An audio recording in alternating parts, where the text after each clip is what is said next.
Welcome to Tales at Scale, a podcast that cracks open the world of analytics projects. I'm your host, Rena from Imply, and I'm here to bring you stories from developers doing cool things with Apache Druid, real-time data and analytics, but way beyond your basic BI.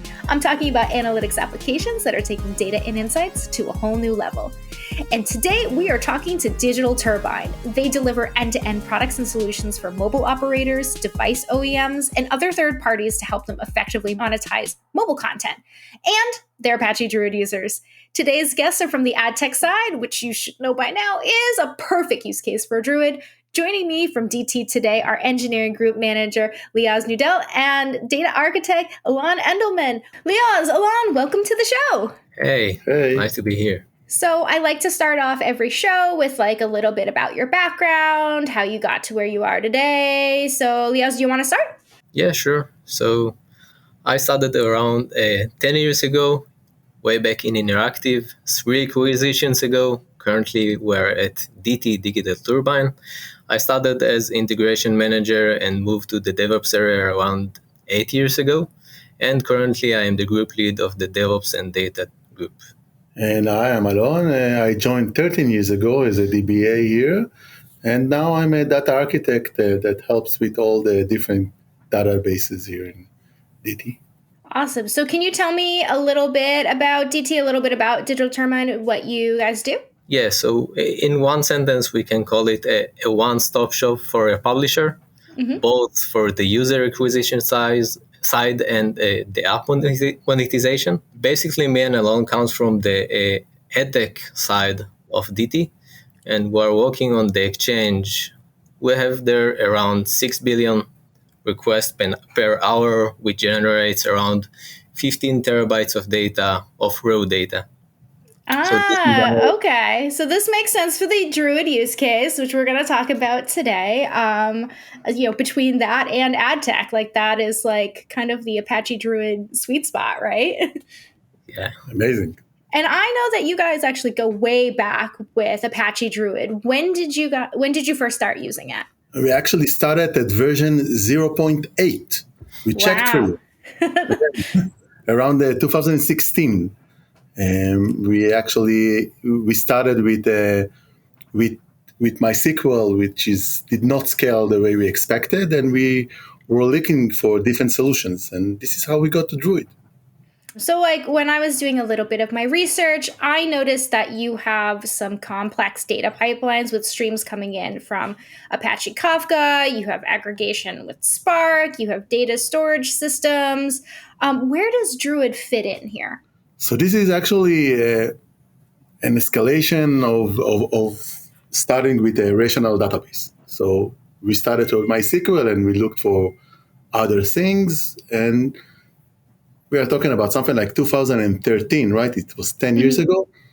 And we actually pivoted into Cassandra.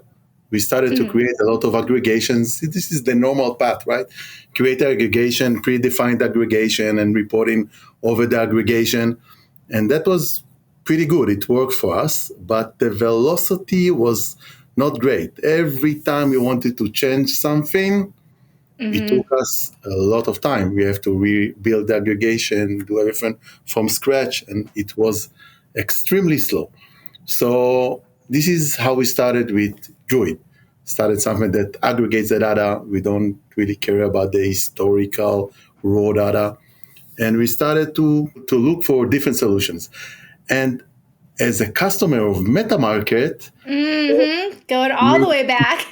all the way back, we were very, very intrigued of MetaMarket infrastructure. And when Druid came open source and we understood a little bit what's going on behind the scenes, I think we can call us a very, very early adopters of the system. We actually started when it didn't compile. We had to compile it ourselves. And it was very, very, very, very early. But as we invested more engineering resources and we saw it solves our velocity issues. Once we start ingesting, we can do whatever we want in the data. That's what brought us as the solution we are going to go on. So this is how we started with it.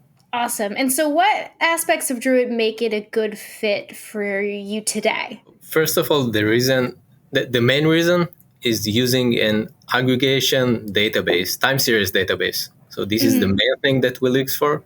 And as Alon mentioned, we did it in the past with SQL, which was really a hassle. And that's why we had Alon as a DBA at the beginning. And then the scalability and stability and cost were really important for us as well. Can you tell me a little bit about what made SQL challenging to do, just for my own knowledge? In one word, it doesn't scale, right? Okay. When you have a SQL database and go back to the numbers, now we have 6 billion events per hour, right?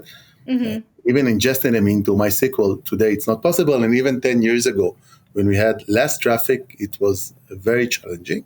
So, of course, we went to the normal path. Again, talking about 13 years ago, we had sharding and we Triggers and Bright and a lot of different solutions that we tried to resolve the issue. But eventually, it was slow, not in the performance side, that too, but mostly in the velocity. Every time we wanted to change something, it gets really complicated. So we looked for something that will allow our programmers to move fast. And this is, I think, the main advantage of Druid, that we can move fast. You want something new, no problem, and we can get it done in hours or days and not weeks or months.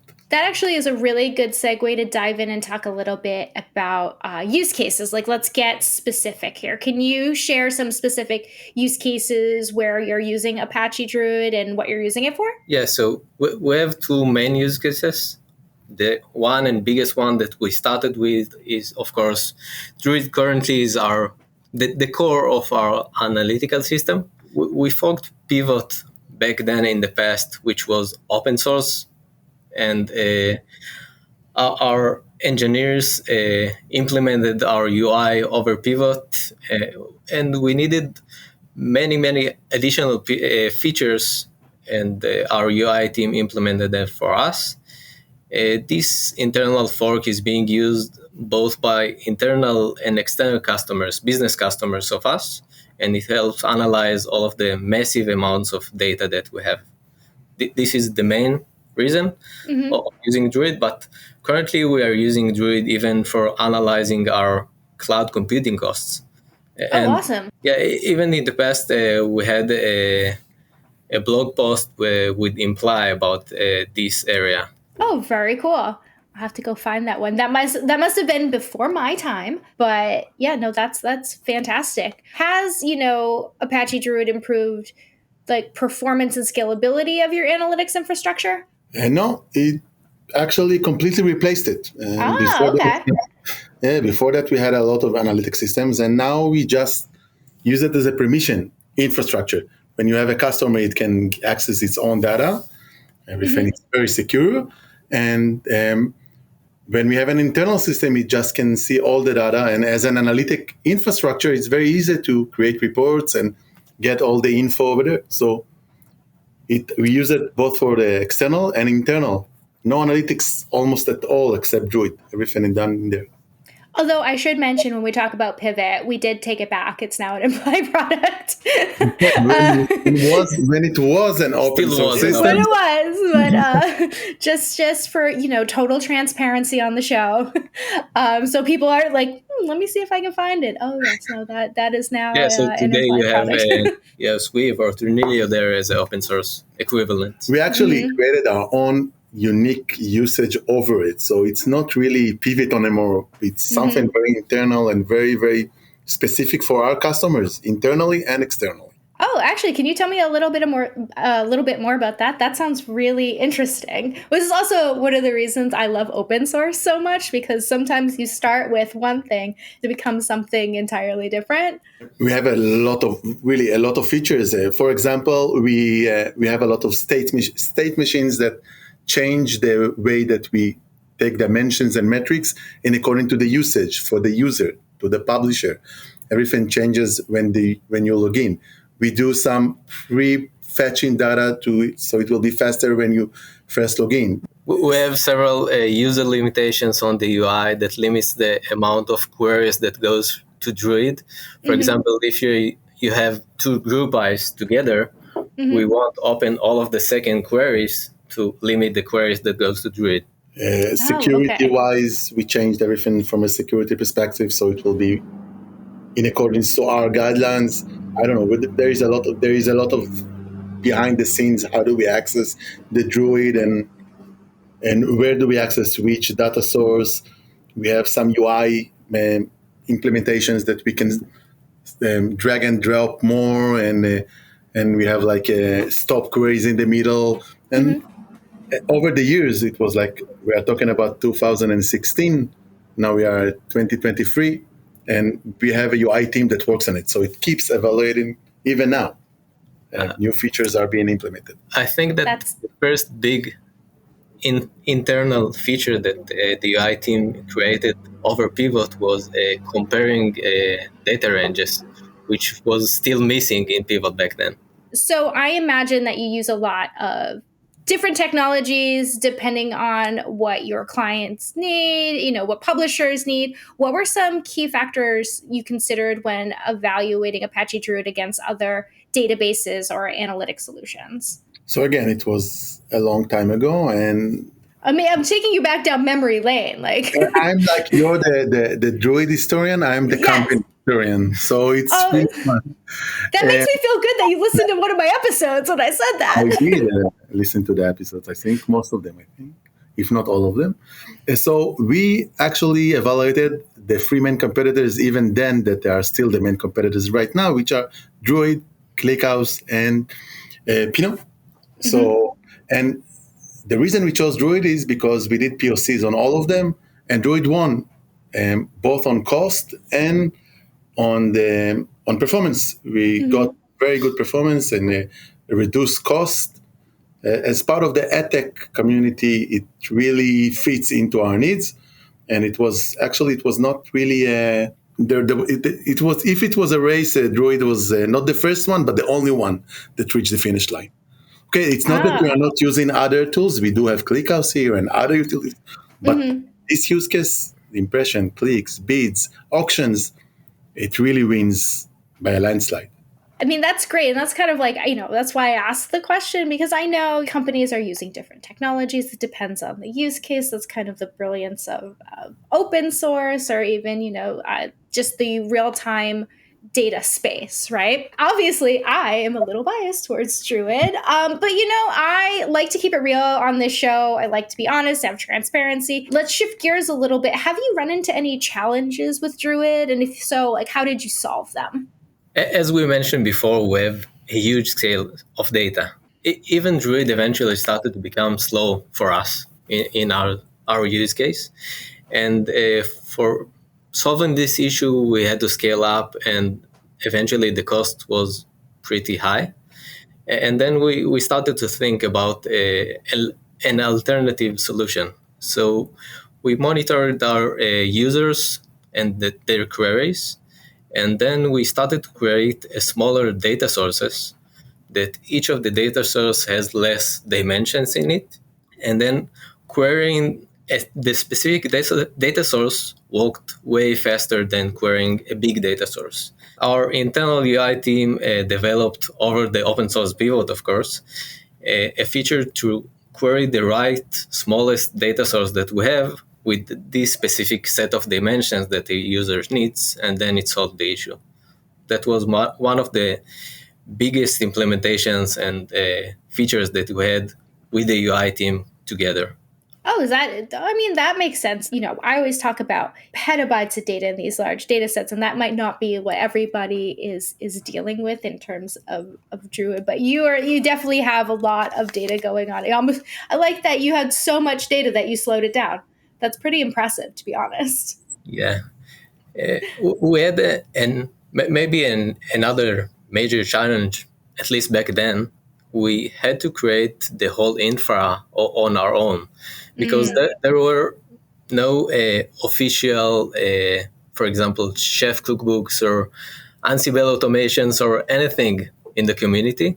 So we wrote everything on our own with our DevOps team, and it took pretty much time to create something stable, but it's worth it, and we're using it until today. But these days you have the official Helm chart and you can deploy everything over Kubernetes. So it's way easier than when we started. So I know when we were talking a little bit before, you had mentioned, another one of the challenges that you had was around visibility, but you actually kind of came up with your own solution for that. Can you tell me a little bit more about it? So what we did, we actually created a clarity-like system.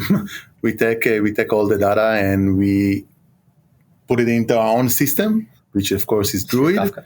Yeah, for Kafka and Druid. Mm-hmm. And then we have a very good visibility system that also combines into our own system. And this way we can see where are the field points, what is slow, where is the slowest node.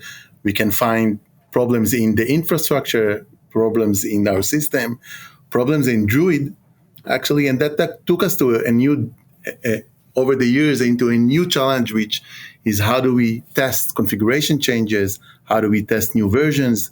So we have an entire system that compares all queries against new clusters with the same data sets and compare the timing.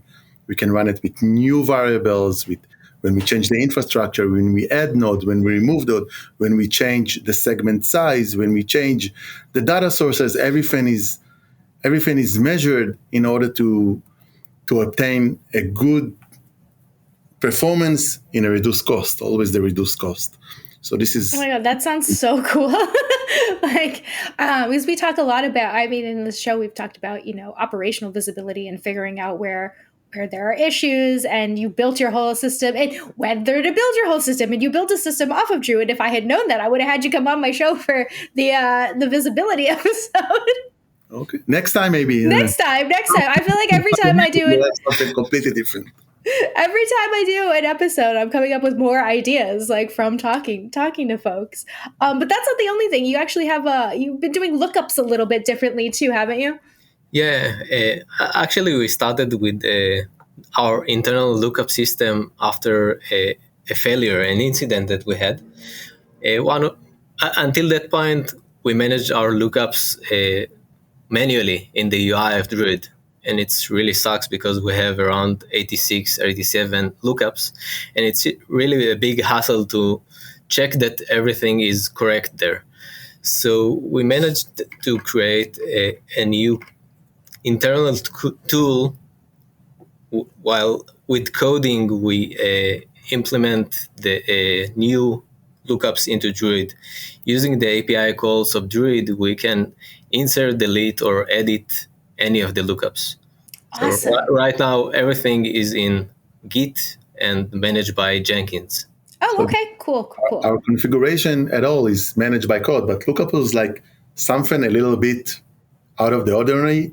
Mm-hmm. So we actually moved that, and of course the rules, the deletion rules, the load rules, that every time we migrated and someone did something manually, we suddenly got a cube, that a data source that grew because we forgot to add the delete rule, or we got a lookup that no one used for a while, and suddenly we get errors because someone deleted it or changed it.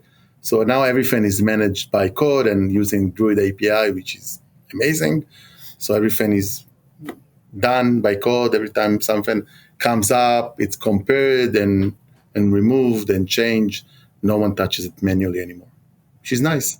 Very cool. Everybody has been working hard over the last, I'd say even the last couple years for improvements to Druid, the addition of the multi-stage query framework, and more recently in Druid 26, we added schema auto discovery, which is like flexible schemas, and then also shuffle joins, which I'm going to do an episode in the future about Druid and joins. Is there anything that you're hoping to see in future releases? Okay, so we are usually a very early adopter. We keep ourselves on the toes and keep improving, but we are pivoting the entire infrastructure to GCP, and that took a lot of resources, so we are still stuck on 22. So we didn't have time to evaluate everything, but we are very excited. Right now, we are finishing the migration to GCP in 26, and we are going very excited about using, of course, the Kudras equivalent. We invested so much time in Kudras, so we are very, very excited, and we are going to implement it, I think, first thing, using the middle managers on Kubernetes. And of course, we are very excited about the unnest and array system. We do have our own solutions right now using arrays and tags, and we are very excited to pivot out of it. Taking it right back. Taking it right back.